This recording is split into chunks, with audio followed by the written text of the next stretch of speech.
Hi everyone, this is Mr. Ismay here, and today I'm going to talk to you a little bit about the Philosophy and Politics course in the Creative Curriculum. I'm going to tell you a little bit about it and why you might want to study this as part of the Creative Curriculum. So what actually is Philosophy and Politics? Well, Philosophy and Politics are two really exciting subjects which aim to get you to think and to discuss some of the most profound questions in the world today. And you might have heard of these subjects, you might have heard of philosophy, you might have heard of politics, but you might not know too much about what they are. So I'm just going to spend a few minutes now just talking to you about that a little bit. So philosophy is all about questioning, discussing and analysing the world in which we live. And philosophers have existed right throughout history, and they've tried to deal with some of the most important and complex questions in the world. Questions such as, what happens when we die? Is there an afterlife? Do we live in a computer simulation? Is God real? These questions are really important, and in philosophy we'll be dealing with some of these questions and trying to come up with some answers to them.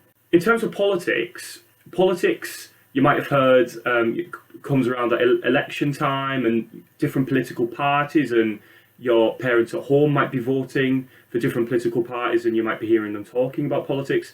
Politics is really about how countries are run and how we should treat one another within countries. So if you're someone that is really interested in thinking about how we should treat one another within a country and how countries work and how countries are organised, then politics is ideal for you. Some of the questions that we'll be looking at are things like, do we pay enough tax? Should we pay tax at all? Is democracy a good form of government? So in the Philosophy and Politics course, we're going to study each of these two subjects in a 6-week equal weighting basis. So we're going to study them over 12 weeks. We're going to spend 6 weeks on philosophy and 6 weeks on politics. So in terms of what we'll actually study, so we're going to start with politics first. And in the first week, we're going to look at democracy as a form of government. In week 2, we're going to look at fascism and totalitarianism. In week 3, we're going to look at anarchy. In week 4, we're going to look at capitalism. In week 5, we're going to look at communism. And in week 6, we're going to look at doing an assessment. Don't worry right now if all those words mean nothing to you, because if you pick the course, we'll really go into detail about what each of those things are. And then in the second 6 weeks, we're going to focus our studies on philosophy. In week 1 of our philosophy unit, we're going to look at utilitarianism. In week 2, we're going to look at Kantian ethics. In week 3, we're going to look at the existence of God. In week 4, we're going to look at the identity problem. In week 5, we're going to look at just war theory. And finally, again, in the last week of our philosophy unit, we're going to do an assessment. Why should you study philosophy and politics? Well, philosophy and politics gives you really fantastic key skills in discussion, oracy, debate, and conversation.